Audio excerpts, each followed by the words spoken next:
I got it on the dark web. My name is Charlie. Here's a short background, not that it matters. I've never been much for the finer things in life. I've always been happy to put in the minimum effort into my life. I suppose that's why I've been a short order cook for the last 5 years. I'm not going to say where, that would make me too easy to identify. But let's just say it's one of those places that no one really goes to, they just end up there. As long as it's cooked, it's good enough. In my 36 years on this earth, I suppose my failings at work aren't that much of a surprise. I never really developed what one would call drive. Barely passed my way through high school and ended up at the junior college for a couple of semesters, until they kicked me out for bad grades. But that was always okay for me. As long as I could put a roof over my head, basic food on the table, and pay for my internet, I was happy. As much of a disappointment I was to my family, see, I'm only really interested in one thing, and that's the internet. A basic job with minimum effort required frees up way more time and energy to pursue my one real passion. I suppose in a way that's where it went all wrong. And maybe for that, a life of mediocrity, this is my punishment. I hope someone believes me. Maybe one of you can even help me. I don't know. I've never seen anything like this before. I don't know anyone who has. But if you can help me, please respond. I suppose I should start at the beginning. It's the internet that got me in trouble. Not the regular internet. Browse that as you will. Don't do dumb stuff like download viruses or fall for scams, but it's mostly safe. What got me in trouble is the dark web. Stay off the dark web. There is nothing for you there. You want to buy drugs? Find a real-life dealer like a normal person. The dark web is a crapshoot for that anyway since Silk Road Gate. Best case scenario, you'll end up scammed or traumatized, if you're a normal person that is. Worst case scenario, you might end up like me. I don't know why I was so interested in it. Maybe because it reminded me of the wild, wild west internet days of the late 90s and early 2000s. I learned about the dark web from my friend Gail. God, forever ago. Has to be pushing 10 years now. We were just a couple of dumb kids, laughing our asses off about how you could look at everything and anything free and clear. No roadblocks for illegal content. My interest only grew from there. Me and Gail drifted. He's a normal person. He got one of those grown-up corporate jobs at some dumb firm. He doesn't have much time these days for a high school burnout. But for me, the dark web was like an addiction. I had to look. No matter what it was that was there. Like some sort of perverse fascination. I won't go into detail about all that's there. I'm sure you already know. If you don't, you can Google it. Let's just say it's home to all sorts of illegal contents and some fanatical ideologies. And I found it all so fascinating. Don't get me wrong. I was never interested in participating in the perverse market before me. I've never been in a red room. But I like to see what's out there, like some sort of modern-day psychosociologist. I've never had too many problems before. Until now, that is. I take all possible steps to be anonymous, and try to be a ghost. Most users won't notice you if you don't interact. I still don't know what happened. Not really. I was just browsing like normal. Seeing what's out there. I came across this page as I was going down the rabbit hole.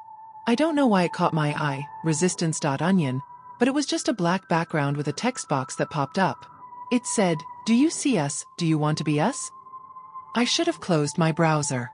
But no, of course not. There was a box for a response, and my smart-ass self replied, "No." Then a response popped up, "Resistance is futile."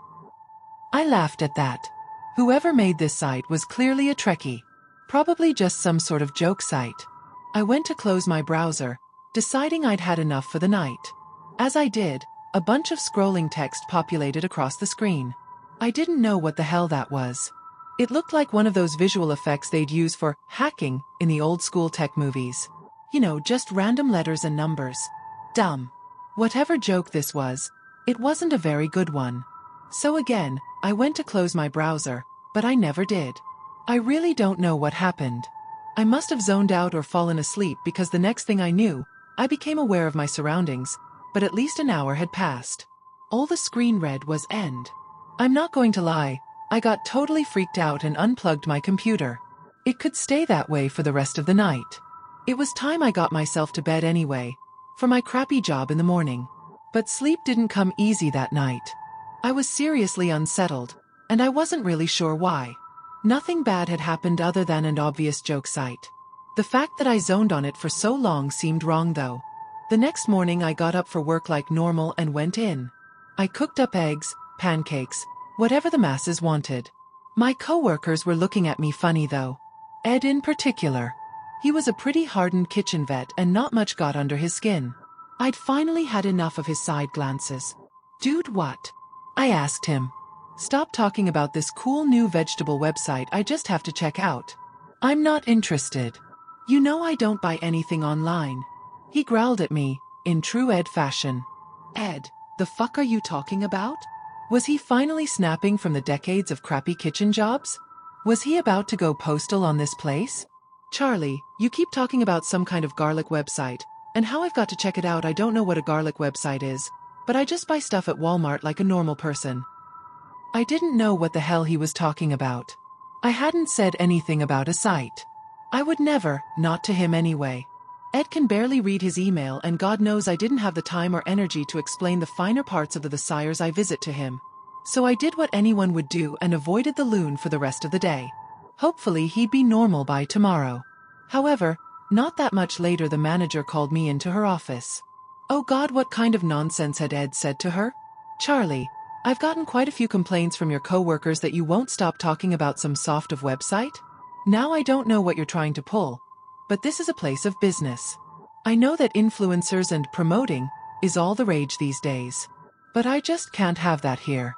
The whole kitchen and wait staff has been distracted all day. Now you need to go home and get yourself together. Come back tomorrow ready to work."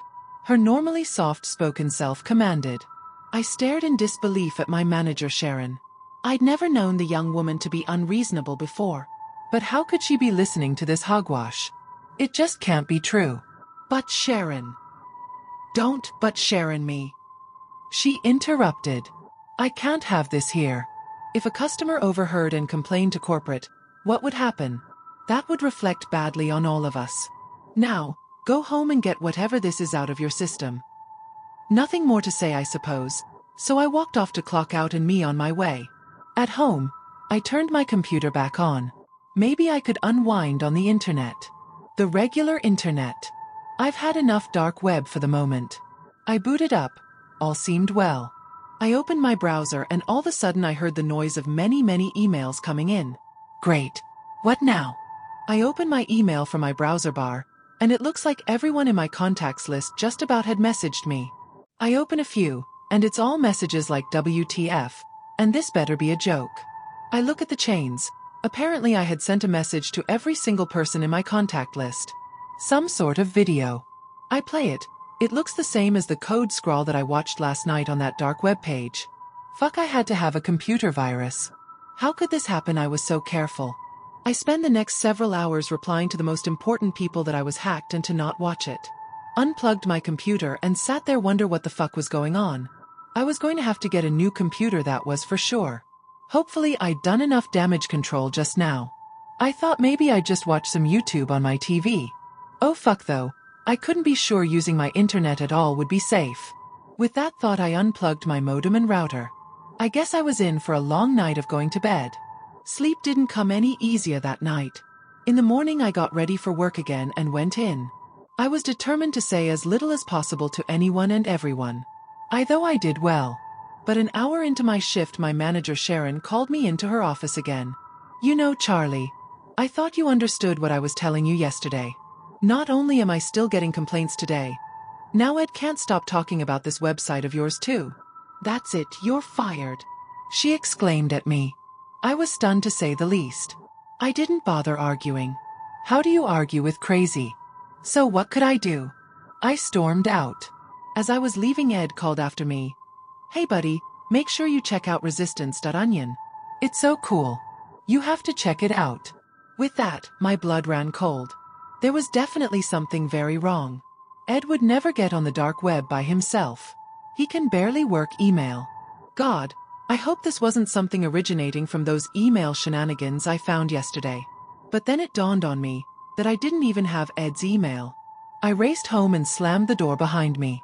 Got out my cell phone and opened up the recorder. I recorded myself going on about my favorite movies. Just a sample. I played it back and hear myself start talking about some B-rated slashed, but abruptly that stopped, and I started talking about that motherfucking dark website. How could I do that without even knowing? I took off. Got in my car and started driving. Ended up at some seedy motel. The whole way there, I heard my phone going off. Emails, texts, voicemails. Got myself a room. The clerk was staring me down the whole time. I obviously got the point across that I wanted a room, but God knows what else I said.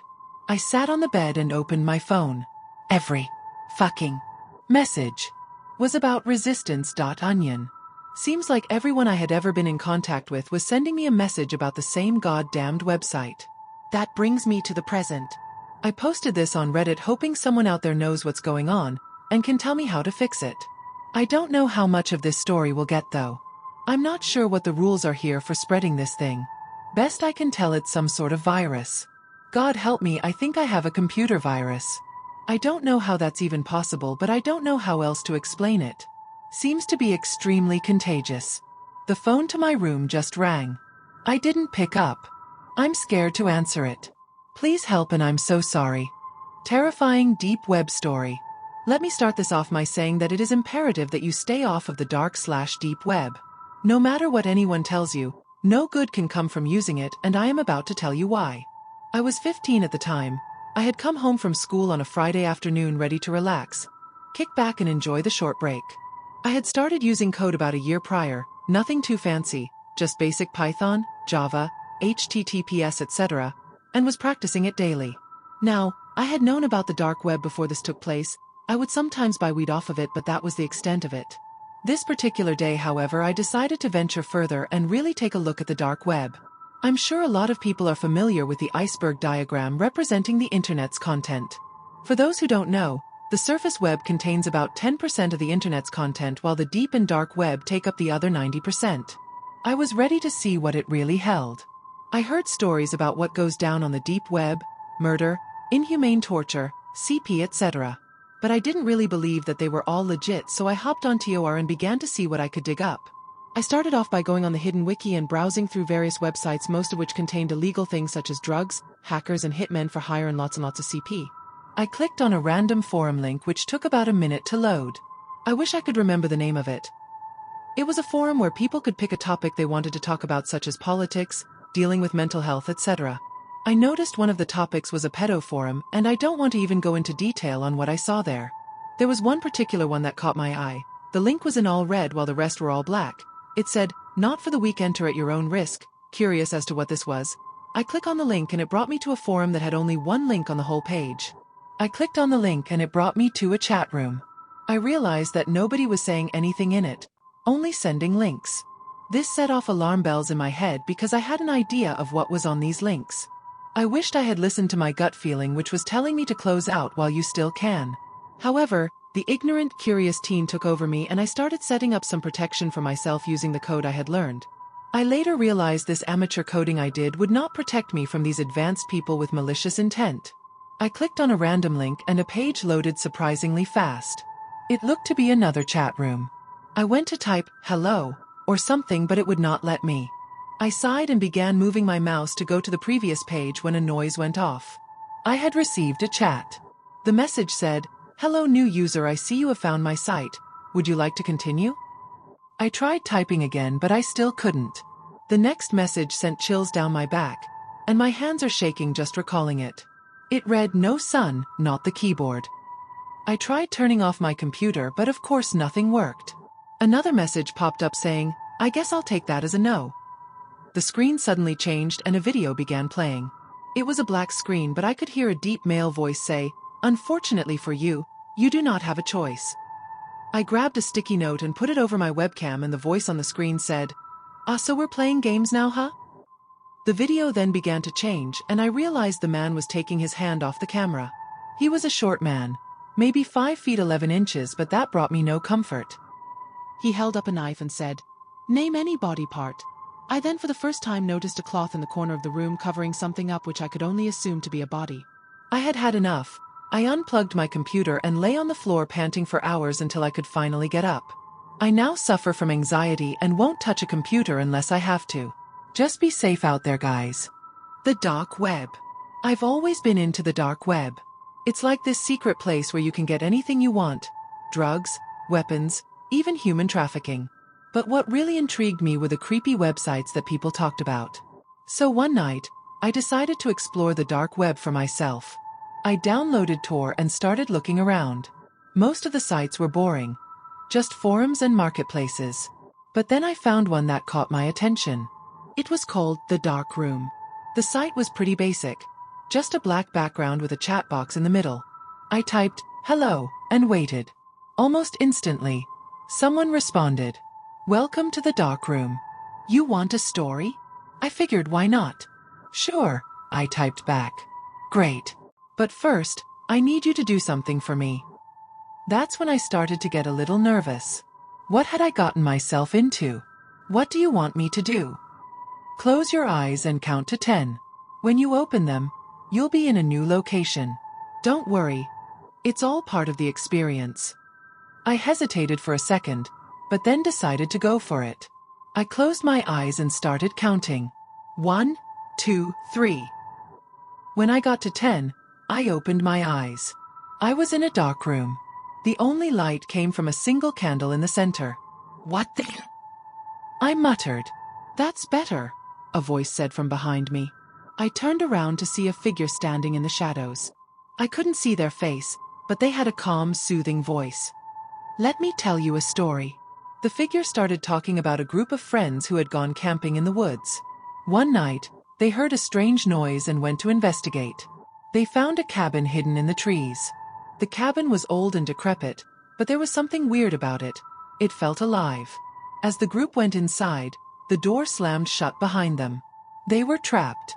And that's when they saw her. A woman in a tattered white dress. Her hair was all tangled and her eyes were black. She beckoned them closer and closer, until they were face to face. And then, the figure in the dark room started to laugh. It was a sinister, chilling sound. "That's not even the scary part," they said. "You want to know what happened next?" I was already on edge, but I couldn't resist the urge to hear more. "Yeah, what happened next?" I asked, my voice shaking a little. Well, the woman started to sing. It was this eerie, haunting melody that seemed to come from deep within her. And as she sang, the walls of the cabin started to move. They twisted and turned, like they were alive. And the woman, she just kept singing and singing, her voice getting louder and more intense. I could feel my heart pounding in my chest. This story was really getting to me. "What happened to the group?" I asked, almost afraid to hear the answer. "They were never seen again," the figure said, their voice still dripping with malice. "Some say they're still trapped in that cabin, listening to the woman's song for all eternity." I couldn't take it anymore. I wanted out of this dark room, out of this twisted story. "Okay, I'm done," I said, starting to stand up. But the figure moved faster than I thought possible. They were in front of me in an instant, their face inches from mine. I could see their eyes now. They were pitch black, like they were bottomless pits. "You can't leave yet," they said, their voice barely above a whisper. "You haven't paid for the story." I felt a cold sweat break out on my forehead. "What do you mean, paid?" I asked, feeling more and more trapped. "You owe me a soul," the figure said, their lips twisting into a wicked smile. "And you're not leaving until I get it." I woke up in a cold sweat, my heart pounding in my chest. It had all been a nightmare. The dark room, the twisted story, the figure with the black eyes. But as I sat up, I realized that something was wrong. My body felt heavy and sluggish, and I had a strange taste in my mouth. I stumbled out of bed and made my way to the bathroom. As I looked in the mirror, I saw that my eyes were bloodshot and my skin was pale. And that's when I saw it, a mark on my neck, like someone had injected me with something. I was terrified. I didn't know what was happening to me, but I knew it couldn't be good. And then I heard the voice again, the same one from the dark room. "You belong to me now," it whispered in my ear. I tried to fight it, to resist the pull of whatever was inside me. But it was too strong. I could feel it taking over, like a parasite invading my body. And then, I knew what I had to do. I had to warn others about the dark web, about the dangers that lurked in the shadows. So I started writing, blog posts, Reddit threads, anything to get the word out. I told my story, and I urged others to be careful. But even as I typed, I could feel the substance inside me growing stronger. It was like a cancer, spreading through my veins and taking over my thoughts.